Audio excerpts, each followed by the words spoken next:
Il sera absent, d'après les examens faits, et d'après le bilan qui a été fait par notre staff médical, à peu près 3 semaines.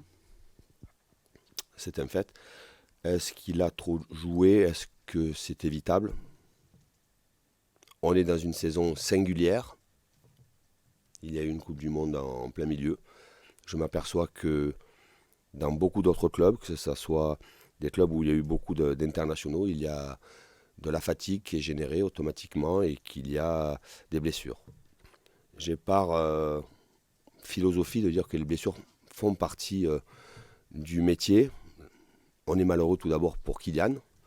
C'est un compétiteur, il veut être présent tout le temps. On est malheureux pour lui, mais que de toute façon on ne peut pas passer une saison sans avoir de problèmes physiques. Ça fait partie de la compétition, ça fait partie d'une saison, encore plus quand vous êtes dans un club où vous avez des joueurs internationaux qui sont sollicités tout le temps, que ce soit avec le club, mais aussi que ce soit avec les différentes sélections.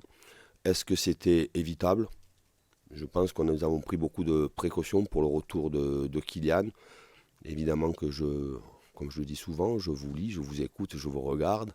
Le débat est fait sur le fait est-ce qu'il aurait dû jouer les de suite après la Coupe du Monde.